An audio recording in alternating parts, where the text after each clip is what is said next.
Welcome to the Deep Dive. Today, our mission is pretty straightforward. We're taking a hard look at all the hype around automated video creation, specifically this tool called Clippie AI. You see these huge claims, right? Billions of views, creators hitting six figures. So we need to figure out, is this a genuine shortcut, or is it, maybe a bit of a trap?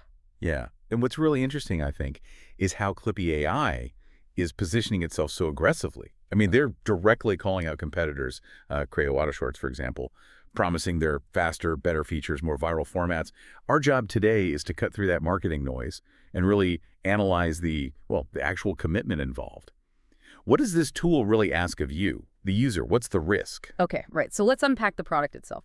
What exactly are they selling here? It honestly looks like a kind of viral format buffet. That's the focus. It's all geared towards stuff you can churn out fast. Text story videos, those Reddit story videos, those fake text message conversations, would you rather polls, top 5 lists, and yeah, those split screen podcast clips everyone sees. And the automation side is clearly built for that kind of scale.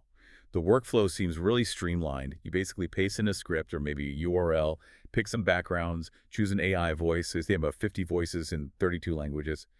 They even mentioned integrating with higher-end systems like 11 Labs, which is interesting, plus captions in over 100 languages. Speed seems key. But that speed, that scale, it comes at a price, right? Yeah. Both money-wise and, creatively. Yeah. If it is this viral format buffet, like you said, doesn't that mean if tons of people use it, the content starts looking, the same, less unique? That's precisely the strategic question. And it ties directly into their pricing. Yeah. You really need to be producing a lot of content, high volume, to make the cost worthwhile. Plans start around, $19.99 for 30 minutes of export time a month.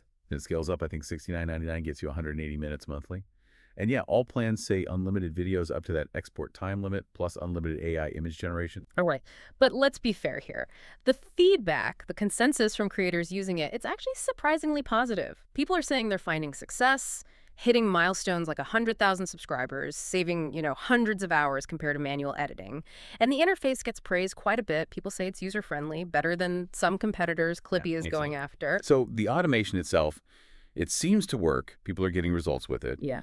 But where's the limit? Where's the ceiling? The fundamental trade-off seems crystal clear. Yeah. You get amazing speed, amazing consistency, but you absolutely sacrifice that deep, granular control over the look and feel. Yeah. You're essentially renting access to pre-made viral templates. So if your brand needs something unique, a specific visual style, or any kind of real artistic differentiation, you're probably going to hit the limits of the platform pretty fast. Okay, and this is where, for me, the analysis gets really, really critical. I spent some time digging into the terms of service, the legal stuff, and buried pretty deep in there, I found it. Section 11.1. This is crucial.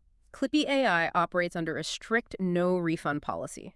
0 refunds. They literally state it's non-negotiable, no exceptions, even if, say, the service doesn't work out for you or meet your expectations. Wow. Okay. That definitely ramps up the user risk significantly because you combine that completely rigid 0 refund policy with the fact that there's no free trial period. And essentially, you, the learner, you're going in with no safety net whatsoever. What if the templates just don't fit your niche? Or the AI voices sound, robotic for your audience? Or maybe you just burn through those export minutes way faster than you expected. Doesn't matter. You're locked into that monthly payment. It means you need absolute certainty that this workflow matches your strategy before you even think about subscribing. Right. So what's the takeaway here? It seems like if your main goal is churning out daily, high-volume, faceless content, where speed is genuinely the most important thing, more than uniqueness, then yeah, maybe this tool can pay for itself, but it demands huge confidence up front, maximum commitment, really, because that strict policy leaves absolutely 0 room for error or second thoughts. Exactly. And since we know the underlying automation is legitimate, it works, the really question for you, the listener, to ponder is this. Given that kind of strict upfront commitment demanded by tools like Clippie AI, how long can relying purely on automated viral formats stay valuable? How long will that consistency trump unique, differentiated content that really stands out? And maybe more broadly, what does the rise of these kinds of high-commitment, no-refund platforms tell us about the maybe shrinking shelf life of online content today? Something to think about. Keep questioning everything.